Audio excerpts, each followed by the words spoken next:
I texted my girlfriend's mom, "Come over, but don't tell her." 10 minutes later, she knocked. At exactly 10:18 that night, I sent a message to the one person I never expected to contact behind my girlfriend's back. My hands were shaking as I typed, "Please come over, but don't tell her yet. I need to show you something." I almost deleted it 3 times before pressing send. 10 minutes later, someone knocked on my apartment door.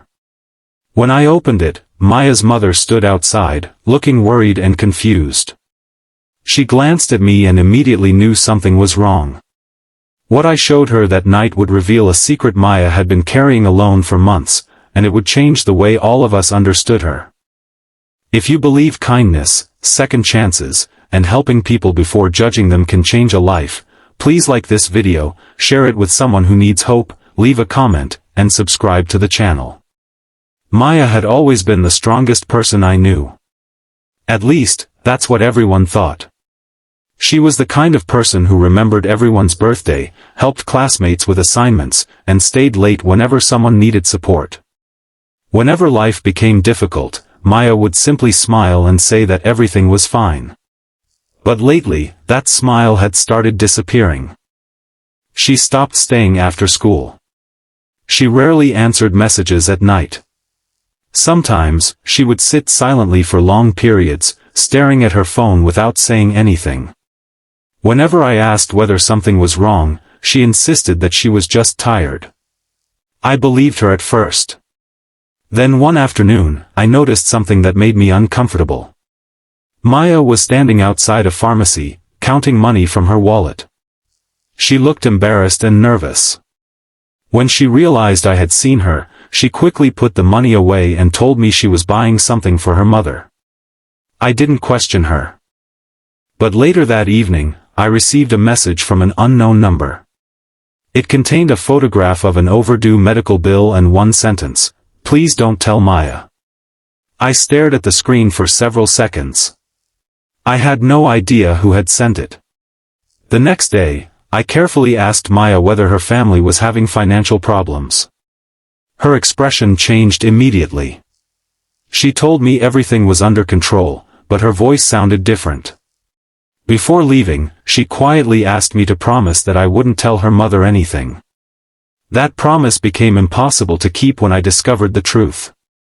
Maya's mother had been dealing with a serious family crisis, and Maya had secretly taken responsibility for expenses she couldn't possibly handle alone. She had been working extra hours, skipping things she needed, and pretending everything was normal because she was terrified her mother would feel guilty. The saddest part was that her mother had been doing almost the exact same thing. Both of them were protecting each other with silence. That night, I finally understood why I had received the photograph. Someone wanted me to help them break that silence. So I texted Maya's mother. 10 minutes later, she knocked on my door. She entered quietly, and I showed her everything. The bills. The messages. The notes I had found. For a moment, she simply stood there. Then she covered her face with her hands. She told me that she had suspected Maya was struggling, but every time she tried to ask, Maya insisted she was fine. Her mother had started taking extra work because she didn't want her daughter to worry. Neither of them realized that their attempts to protect one another were making everything worse. We spent the next hour making a plan. There were community programs that could help with some expenses. There were payment arrangements available.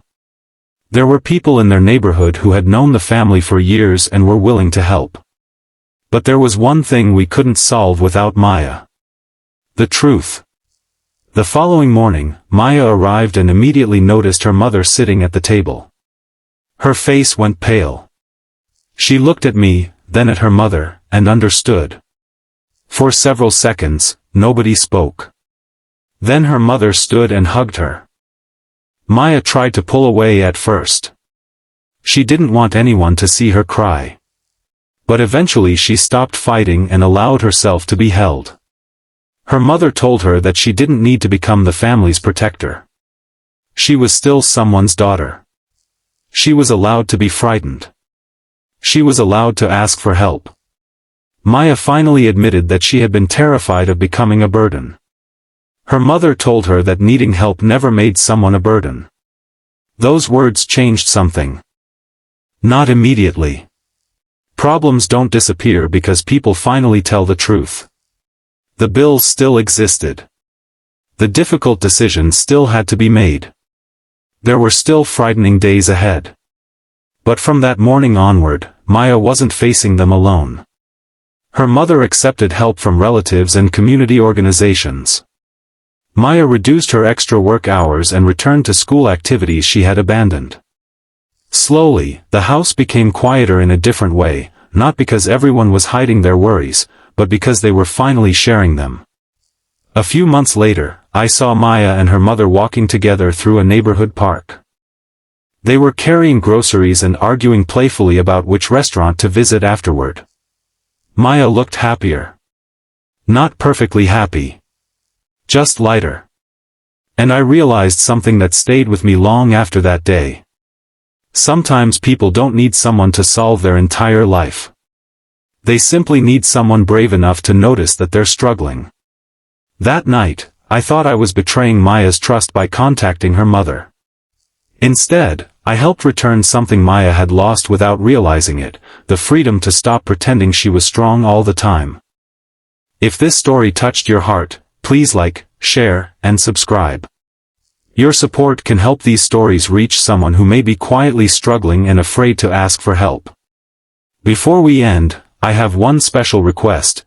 Comment, you don't have to carry it alone, if you believe asking for help takes courage. Because sometimes the most important knock isn't the one that brings trouble to your door. Sometimes it's the knock that arrives when someone finally decides they don't have to face the storm alone.